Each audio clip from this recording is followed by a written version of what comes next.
आधी रात को आधी रात को मुनज्जी दुनिया में आए तो आधा दिन जैसा माहौल हो गया। आधी रात को नूर ही नूर हो गया। लेकिन जब कोहे कलवरी पर मेरे और आपके बनीनो इंसान के गुनाह ऊपर लिए, आधे दिन को आधी रात हो गई। मुबारक है वो जो उसके अजायब पर निगाह करते हैं, गौर करते हैं। अब देखिएगा, पहले नंबर पे एक फरिश्ता मुकद्दसा मरियम के पास आता है, राइट। फिर उसके बाद आगे हमारे बुजुर्ग यूसुफ, हमारी बुजुर्गा मुकद्दसा मरियम। फिर उसके बाद आसमान पर से लश्कर ग्रोइक फरिश्तों की। उसके बाद एक गधा, उसके बाद एक चरनी, उससे भी पहले एक सराय, जहां पे कोई कहता है कि सराय में जगह नहीं है। क्यों जी? इसके साथ ही साथ आगे चले गए, बहुत सारी चीजें बीच में जब आप गौर करते जाएंगे, और उसमें आप भी हम थोड़ी डिटेल में जाएंगे कि जब आपकी जिंदगी में मौजज़ा होता है, मफूकल फितरत, सुपर नेचुरली खुदा काम करता है, तो आप क्या करते हैं, मैं क्या करता हूं। आज हम इस पे गौर करें। कितने तैयार हैं? आमीन। और फिर ये देखेंगे कि खुदावंद जब एक मफूकल फितरत किसी की जिंदगी में काम करता है और वो गलत डायरेक्शन पे जाता है तो वो दुख उठाता है। अगर वो सही डायरेक्शन पे जाता है खुदाए रूल कुद्दस की रहनुमाई में, तो वो खुद भी कायम रहता है और वो दूसरों के लिए भी बरकत का बायस बनता है। और बात यहां तक नहीं, सुनिएगा, उसके बाद एक बड़ा ट्रायल उसकी जिंदगी में होने वाला है और खुदा उसे उसके लिए तैयार कर देता है। कहीं ऐसा ना हो यहां पे बीच में बात करते चले, क्योंकि ये नहीं सोचना कि इस बात का इसके साथ क्या लिंक है। इसको इस तरह से सोचना कि ये मेरे लिए है। आपने देखा कि जी हाँ जी, हम एक जमीन है, अच्छी जमीन है, हम गंदम बोएंगे, हम गंदम उठाएंगे, हम चने बोएंगे, हम चने उठाएंगे। अगर हम कुछ नहीं बोएंगे तो क्या कुछ उगेगा जी? यस, हाँ उगेगा। यही है, यही बात कर रहे हैं कि इस पुलपट की खिदमत जो है, गौर कीजिएगा, गंदम बोएंगे गंदम मिलेगी, चने बोएंगे चने, अगर कुछ नहीं बोएंगे तो मिलेगा। इसलिए बोना जरूरी है। कुछ नहीं बोएंगे तो नेचुरल जो जड़ी बूटियां उगेंगी उसे कोई नहीं रोक सकता। इसलिए अगर आप अपने घर में अपनी जिंदगी में कुछ नहीं बोते तो मत सोचे कि कुछ नहीं उगेगा, उगेगा। इसलिए इंतहाई जरूरी है कि बोए, हर रोज अपनी जिंदगी के अंदर बोए, अपने बच्चों की जिंदगी में बोए, अपने वालिदैन की, जहां है, जहां खुदा ने आपको रखा है, सोयर बोने वाला रखा है, वहां बोए। ये मत सोचे कि मैंने कुछ नहीं बोया तो कुछ नहीं, हाँ उगेगा। जो माहौल है दुनिया का वो नजर आएगा और आप सोचते रहेंगे ये क्या हुआ। वो इसलिए हुआ कि आपने बोया नहीं, वक्त पे बोए अपनी जिंदगी में, न साथ वाले की जिंदगी में। सुने, आज दो बहनों की बात करते हैं इसी टनोर के अंदर। एक बहन जब हामला हुई खुदाए रुल कुद्दस की कुदरत के वसीला से, तो 3 महीने के बाद उसने कहीं जाने का प्लान किया। कहां गई? अपनी बहन के पास, अपनी कजन के पास। और उसका नाम, जाने वाली बहन कौन है? मुकद्दसा मरियम। किस बहन के पास गई? आमेन बुजुर्गा, हमारी बहन अलिशबा के पास। बड़ी खूबसूरत बात है। क्यों? क्योंकि अगर वो वहां नहीं जाती तो हालात बहुत मुख्तलिफ होते। आपकी जिंदगी में खुदा ने एक ऐसा मौजज़ा किया, कैसा, और अगर एक ऐसे शख्स के पास जाते हैं जो खुदा को जानता ही नहीं, आप उसको क्या दे सकते हैं और वो आपको क्या दे सकता है? लेकिन अगर आप एक ऐसे शख्स के पास जाते हैं जो ऑलरेडी ऑलरेडी उस खुदावंद की उस कुदरत का तजर्बा रखता है, तो क्या होगा? उसकी खोख में बच्चा उछल पड़ेगा। क्यों जी? आज सबसे पहली बात जो तकलीफ दे है और दुख के साथ कहनी पड़ेगी, हम मानने को तैयार नहीं है, जो सबसे तकलीफ दे बात है कि मेरी निगाह में दूसरा है ही कोई नहीं जो रूह से भरा है। मेरी निगाह में है ही कोई नहीं जो, ये इंतहाई आज कलीसिया के अंदर जो मौत चल रही है वो ये है। क्यों भाई? ये खुदा का कलाम किस लिए लिखा गया है? हमसे बेशतर कितने हैं, लेकिन मुबारक हैं वो जब दूसरा शेयर करता है और उनके अपनी जिंदगी में खुदा ने वो तजर्बा रखा है, तो उस तजर्बे को खुशी से कबूल करता है और गले लगाता है।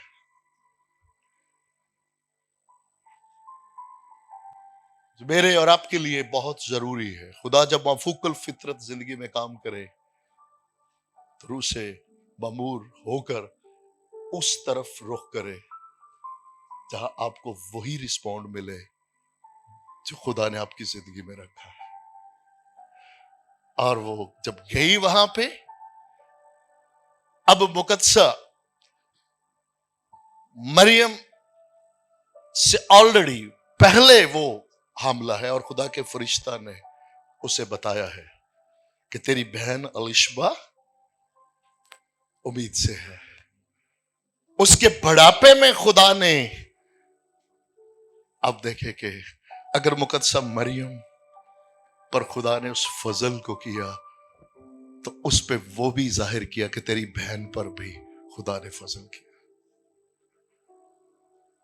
क्योंकि वो भी, अच्छा ये क्यों मैं कहना चाह रहा हूं, फजल वाले ही फजल वाले को कबूल करते हैं।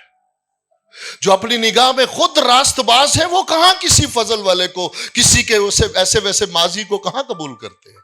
और बाइबल गवाह है, ऐसे नहीं हमारी प्यारी बहन राहब ने हमारी बहन रूत को गले लगाया। क्यों जी? क्योंकि हमारी बहन राहब बहुत खूबसूरती से अपने खुदा के उस फजल को रिसीव कर चुकी है, और इसीलिए उसने किसी दूसरे के माजी को भी, उसने उसके माजी को नहीं, अपने खुदावंद के रहम और फजल को अपने दिल में रखा है कि वो मेरा खुदा जो मेरे माजी को डिलीट कर सकता है, जो मुझे माफ कर सकता है, जो मुझे धोकर पाक और साफ कर सकता है, वो हर आने वाले को पाक और साफ कर सकता है। वो अपनी रास्तबाजी के गुमान में नहीं, वो खुदा के कलाम। ये बहन जब जाती है, और सुनिएगा, सलाम आज वाला वो वाला सलाम नहीं है, हाँ जी सलाम, good afternoon, praise the Lord, आए जी बैठे, ये वो वाला सलाम है जो एक ईमानदार के साथ बैठकर अपनी रोजे रियासत को बुलंद नहीं करता, वो खुदावंद के उस फजल को दूसरे के साथ शेयर करता है। ये सलाम उनकी एक रफाकत है जिसमें वो अपनी जिंदगी के उन हालात को, उन वाकयात को जो खुदावंद ने उनकी जिंदगी में किए हैं, वो एक दूसरे के साथ शेयर करते हैं। और फिर ये मुमकिन नहीं है वही बात है, तो खुदा तरसों ने आपस में गुफ्तगू की और खुदा ने मतवज्जो होकर सुनी। ये कैसे मुमकिन है कि दो ईमानदार हों और दोनों रूह से मामूर हों, और वो दोनों जब बात करे तो खुदा उनके बीच में ना हो? ऐसा मुमकिन नहीं है। और यही वजह है कि जब वो एक बहन जाकर बात करती है तो दूसरी कंफ्यूज नहीं है, दूसरी ये कैसे हो सकता नहीं है, वो इस कॉन्शियस में नहीं है, वो तो साथ ही साथ शाद हो रही है कि यही कुछ तो मेरे खुदावंद ने मेरे साथ किया है, मेरी जिंदगी में किया है। उसने उसको बताया किस तरह फरिश्ता आया, किस तरह खुदावंद ने मेरे से बात की, किस तरह, और उन बातों को सुनती रही। और उसने उसे कहा, तू औरतों में मुबारक है। क्यों मुबारक है? क्योंकि तुझे एक खास मकसद, उसकी मुबारक हाली उसकी अपनी जात से नहीं है, उसकी मुबारक हाली खुदावंद के बड़े प्लान के वसीला से है। जो खुदावंद ने एक बड़ा प्लान अपनी उस बंदी की जिंदगी में रखा, उस प्लान की बदौलत हाँ हम शुक्रगुजार हैं उन तमाम अपने बुजुर्गों के, ईमानदारों के, हमसे बेशतर जो गुजरे, जिन पे खुदावंद का कलाम पहुंचा और उन्होंने दिल खोल कर उसे कबूल किया, उस पर ईमान लाए। इसलिए हम शुक्रगुजार हैं। लेकिन ऐसा नहीं है कि वो दुनिया में यूनिक थे, क्योंकि वो खुद अपने मुनज्जी यसु मसीह को अपना मुनज्जी, अपना खुदावंद मानकर ये बात करती है, मेरी रूह। इसीलिए जो हम बात करते हैं, खुदावंद हमसे ये चाहते हैं कि हम खुदावंद में खुश रहे। ये बहुत बड़ा अगला लेवल है। खुदावंद में खुश रहना बहुत बड़ा अगला लेवल है, जो शायद मेरी बस की बात नहीं है, लेकिन इसका स्टार्ट हम ले सकते हैं। खुदावंद से खुश होने की मश्क में आए। हम हर रोज आपसे ये बात कहते रहेंगे, अपने आप से भी और आपको भी याद दिलाते रहेंगे। अगर आप ये चाहते हैं कि एक दिन मैं खुदावंद में खुश रहना शुरू करूं, दुनिया के हालात, दुनिया की चीजें, स्ट्रेस कभी मुझे डिस्टर्ब ना करने पाए, मैं अपने खुदावंद में खुश रहूं, तो फिर पहली बात, नजात को अपनी जिंदगी में रखते हुए खुश होने की बात करें। उसकी बातों से खुश होना सीखे। जैसे जैसे खुश होना सीखते जाएंगे, एक वक्त आएगा उसमें खुश रहना भी सीख जाएंगे। और उसके लिए आज ये चूंकि नजात बख्शिश में है और ये दिन चल रहे हैं, तो मुझे बड़ी एक बात दिल को बहुत छूती है कि एक बादशाह ने ऐलान किया, किसी खास दिन पे बहुत बड़ा स्टेज तैयार करो, आके उस पे अपनी राया की गिनती करके कि अगर जो चाहे उठा ले फिर भी खत्म ना हो, पीछे ट्रक लोड करके रख दिए, टॉप अप करते जाए, जितना लोग ले जाते जाए ले जाने दे, पीछे टॉप अप करते जाए, क्योंकि वो बादशाह है। लोग आ रहे लेके जा रहे, लोग आ रहे लेके जा रहे, लोग आ रहे लेके जा रहे, और एक साइड पे एक बच्चा खड़ा है, देखे जा रहा है, देखे जा रहा है, देखे जा रहा है। जब सारे दिन गुजर गया, लेके जा रहे, शाम होने को है, तो केला बादशाह और बच्चा है, तो उसे बुला के कहते, बेटा बात सुन, ले ले, बहुत कुछ पड़ा है। कहते वो जो लेने आए थे ले गए, मुझे आप चाहिए।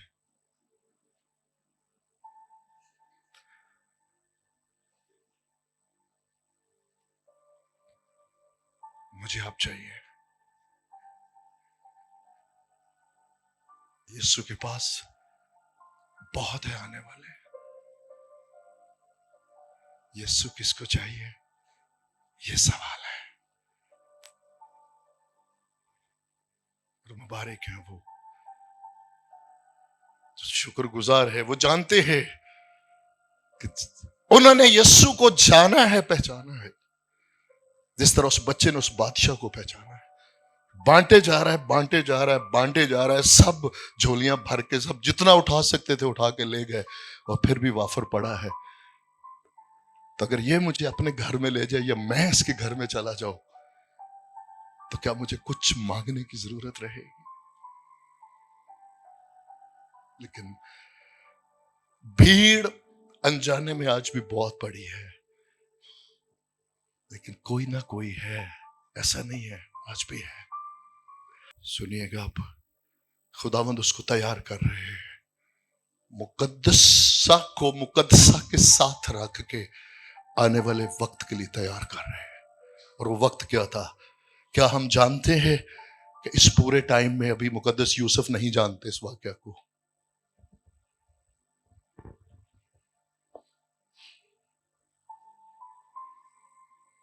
तो 6 महीने के बाद जब वापस लौटी, फिर हमारे बुजुर्ग यूसुफ को पता चला।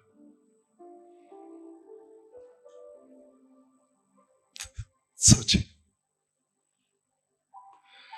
यहां तक अभी खुदा ऐसे नहीं आपको तैयार करने के लिए आपको लैदगी में ले जाएगा और अपने लोगों में ले जाएगा, जहां वो आपको तैयार करे आने वाले ट्रायल। आपको पहाड़ पे रख कर आपको तैयार करेगा, ताकि आप जब वादी में उतरे तो आप फतह से बढ़कर कलमा पढ़ सके। मेरे और आपके खुदावंद सारी रात पहाड़ पे गुजारते,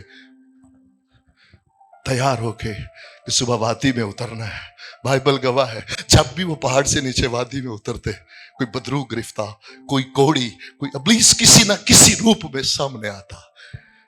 लेकिन चूंकि रात पहाड़ पे गुजारी है, इसलिए वादी फतह का लुकमा बनेगी।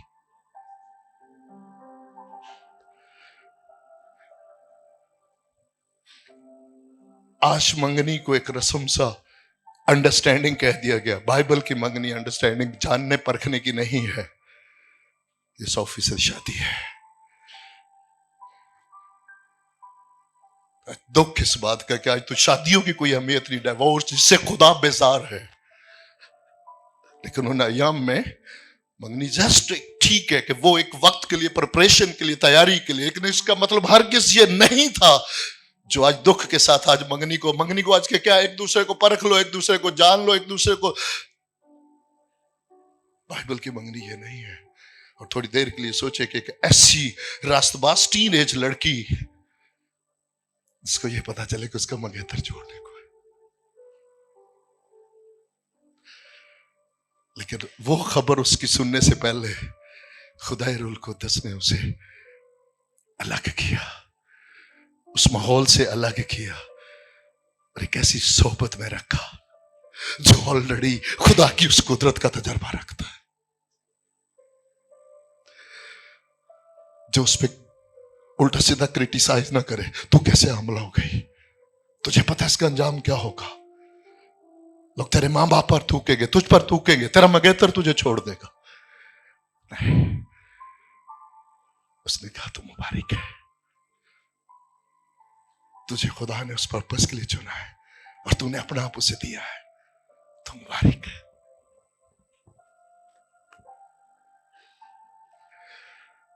और जब वहां से निकल के आई तो मुकद्दस यूसुफ ने चुपके से, ये इन 6 महीनों के बाद हुआ, लेकिन खुदावंद ने इससे पहले कि ये खबर उस तक पहुंचे कि तेरा मंगेतर तुझे छोड़ देने को तैयार है, खुदाए रूल कुद्दस ने सोबत में रख के उसे इतना तैयार कर दिया कि हालात कैसे ही क्यों ना हो, वो मुझे संभालने पे कादर है। जिसने मुझसे कलाम किया है वो अपने कलाम को पूरा करने के लिए बेदार है। और फिर जब उसे छोड़ देने का इरादा किया तो फिर खुदावंद ने अपने फरिश्ता के जरिए मगर मुकद्दस यूसुफ से बात की,